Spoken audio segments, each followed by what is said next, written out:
Businesses big and small packed the Hall of Flags today for Business Day in Augusta. The Maine State Chamber of Commerce hosted the event. The chamber says the biggest corporations to the smallest in the state are all facing similar challenges. Some of the most stressed conversations at today's event were about housing. They say it's a great opportunity to speak with Maine lawmakers, especially about economic concerns at both the state and national levels.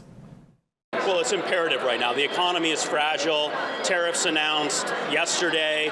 The economic outlook is precarious. And I think really we're trying to bring the message of stability, support the business community. That's ultimately who's hiring people. We need to bring the business voice into legislative work. Those at the event also mentioned the discussion among businesses is a big part of what the day is all about.